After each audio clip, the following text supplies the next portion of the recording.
Bonsoir à vous, mesdames et messieurs, bienvenue et merci d'avoir choisi la 7. Nous nous intéresserons ce soir au projet de renforcement de la cohésion sociale dans le nord du pays, le projet baptisé COSO. Principalement, la gestion des ressources financières retiendra notre attention. Nous parlerons également dans ce journal de l'atmosphère sécuritaire qui règne dans le pays. Est-ce que les descentes de la police auxquelles on assiste ces derniers temps rassurent-elles réellement la population? Vous le verrez dans le développement. Ensuite, nous nous rendrons au Madagascar pour parler politique. À moins d'un mois de la présidentielle, l'opposition dénonce son processus électoral illégitime. On y revient dans un instant. Et enfin, l'Organisation des Nations Unies a appelé hier, lors d'un sommet de paix en Égypte au Caire, à un cessez-le-feu humanitaire. On fait le point tout de suite. Restez avec nous. Bienvenue à tous. Renforcer la gouvernance démocratique en Afrique, consolider la paix, l'état de droit, mais également le système sécuritaire sur le continent sont entre autres les thématiques qui sont censées faire objet de réflexion à l'occasion du Lomé Peace and Security Forum. Promise, Pomegbe et Kofi Kligué pour les préciser. De nombreux facteurs fragilisent les institutions en Afrique et mettent à mal la gouvernance démocratique, la consolidation de la paix et le renforcement de l'état de droit.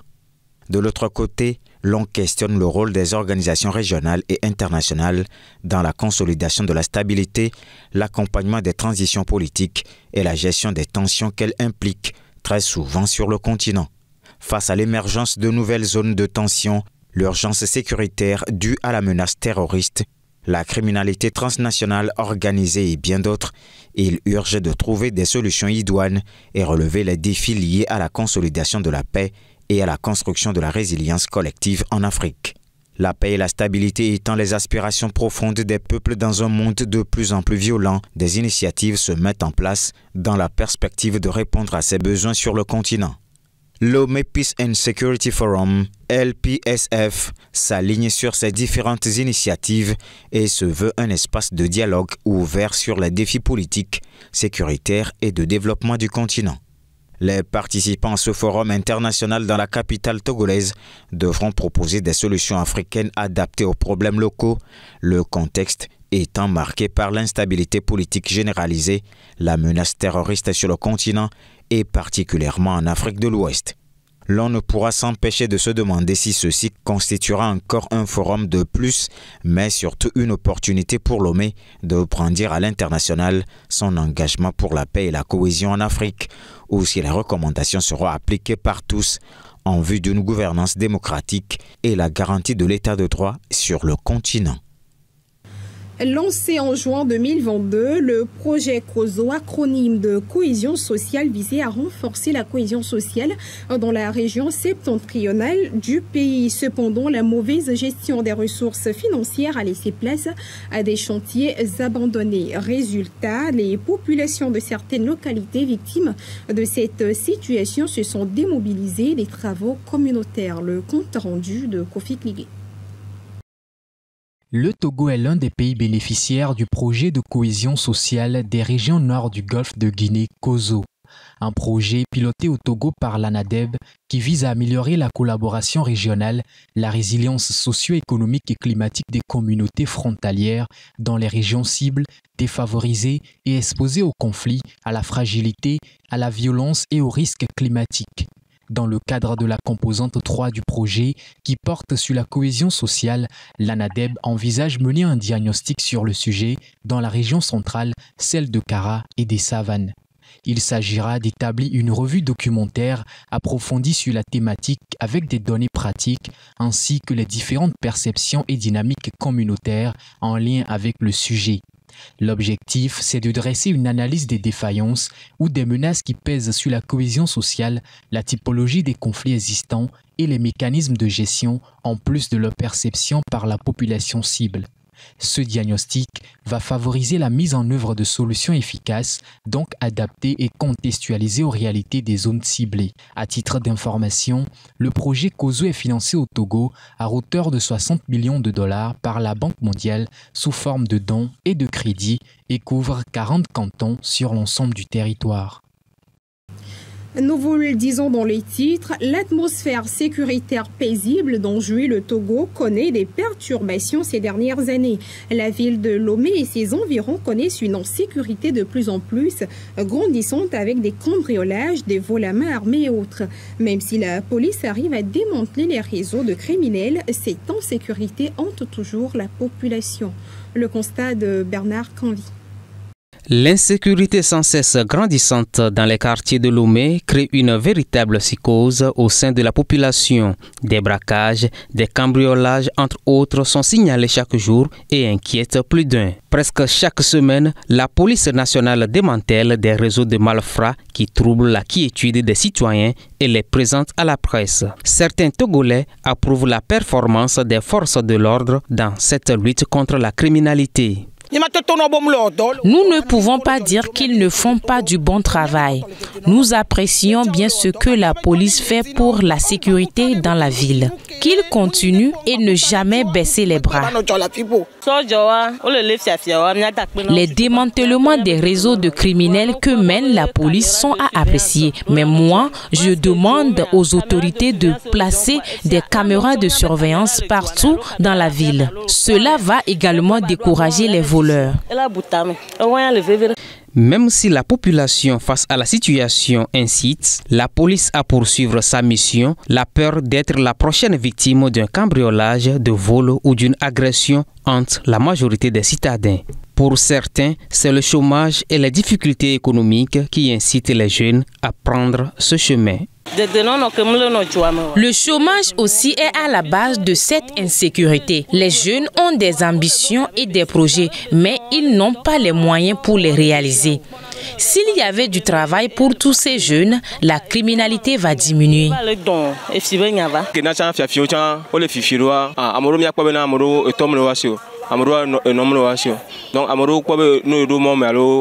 Certains sont devenus des voleurs parce qu'ils n'ont pas de soutien.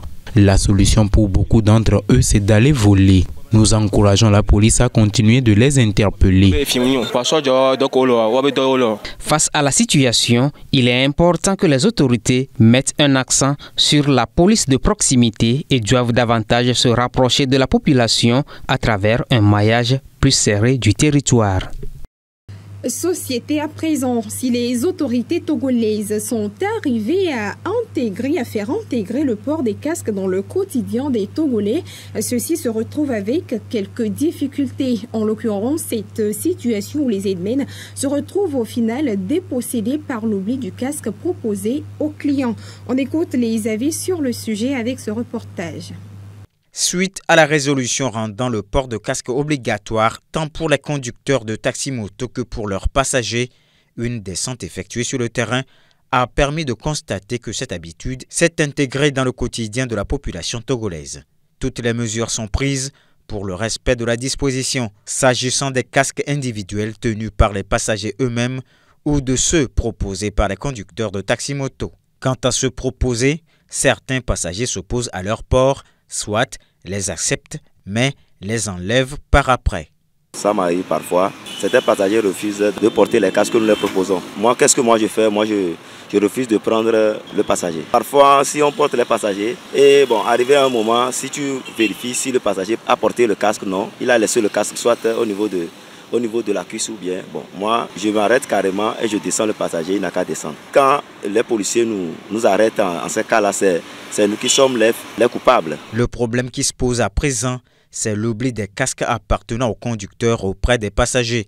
Dans l'incapacité de les rendre aux conducteurs par manque de coordonnées, les passagers les abandonnent n'importe où. Pour remédier à ce problème qui tente à prendre de l'ampleur, il ne sera pas surprenant qu'on se retrouve en circulation avec des casques portant des numéros de téléphone ou des adresses dans les jours à venir, ou que des conducteurs exigent que le passager utilise son propre casque.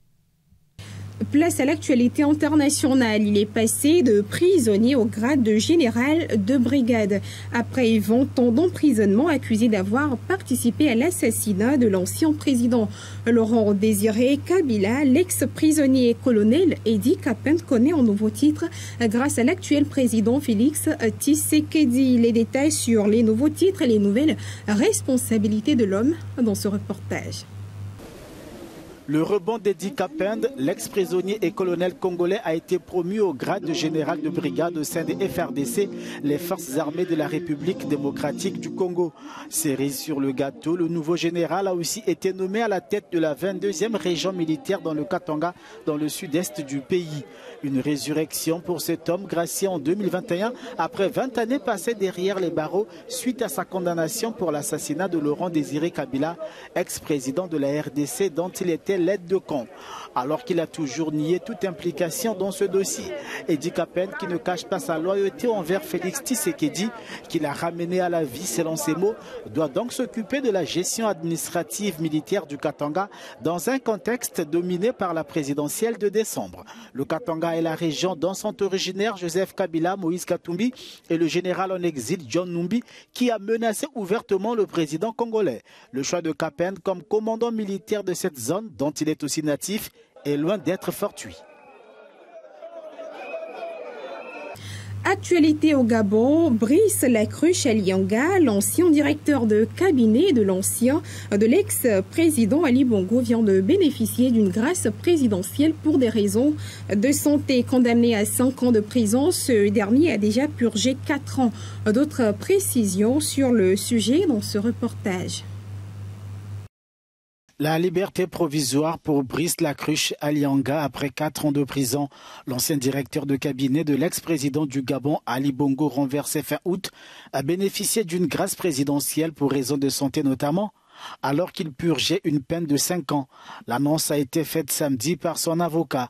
Brice Lacruche Alianga avait été arrêté et incarcéré en décembre 2019 dans une opération anticorruption baptisée Scorpion, puis condamné dans un premier procès à 5 ans de prison ferme en octobre 2021 pour fausse déclaration sur l'origine de sa nationalité gabonaise. Mais il reste inculpé notamment de détournement de fonds publics, blanchiment, corruption et concussion, des accusations qu'il a toujours niées. Il quitte sa cellule 8 jours après avoir été confronté à l'épouse du président déchu, Sylvia Bongo Ondimba Valentin. Et nous parlons politique au Madagascar. À quelques semaines de la tenue des élections présidentielles, l'opposition signale un processus électoral biaisé. On écoute les justifications des candidats de l'opposition. À moins d'un mois de la présidentielle, le climat politique reste tendu à Madagascar. Samedi, le collectif des 11 candidats de l'opposition s'est réuni pour dénoncer ce qu'il appelle un processus électoral illégitime. Vous savez, pour remplir 50 000 places ici, ce n'est pas facile.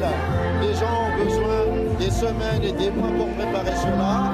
Nous avons dit, non, nous sommes sûrs, nous avons des gens qui sont des convaincus avec nous, derrière nous, donc allons-y, même en 10 heures de temps, nous allons réussir. Et voilà, je pense que vous avez vu aujourd'hui. Le rejet par la Cour constitutionnelle des recours visant à faire annuler la candidature du président sortant en raison de sa double nationalité a jeté un pavé dans la mare. Nous n'avons pas besoin d'étrangers pour diriger notre pays. Nous avons besoin de malgaches comme nous.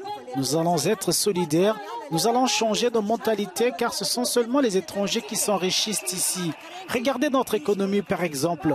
On ne s'enrichit pas, on s'appauvrit plutôt. C'est pour cela que je manifeste aujourd'hui.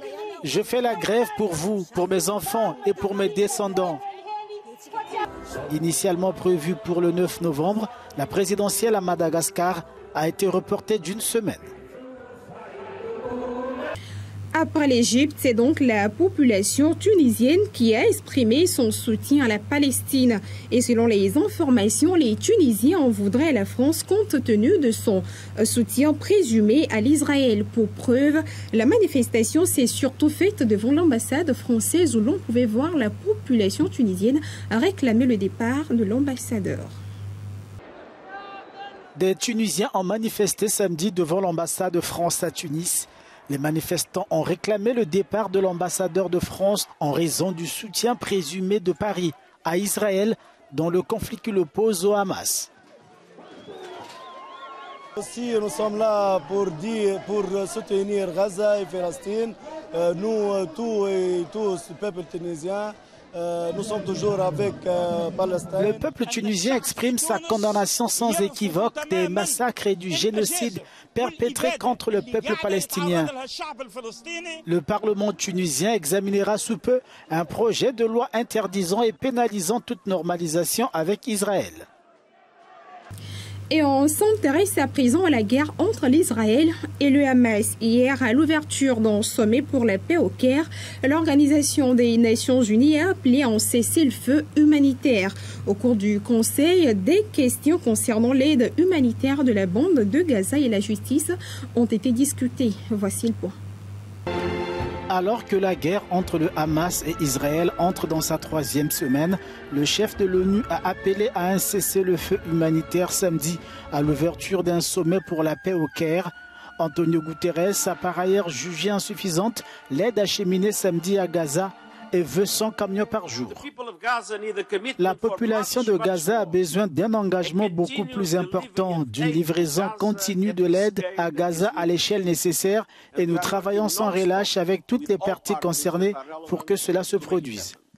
Le conflit débuté le 7 octobre a déjà fait plus de 4000 morts côté palestinien et plus de 1000 en terre israélienne, des civils principalement. J'insiste sur le fait que la Ligue arabe rejette tous les types de violences et de ciblage contre les civils, sans discrimination, sachant qu'aucun civil n'a plus de valeur qu'un autre. Tous les civils sont égaux et chaque vie humaine est sacrée.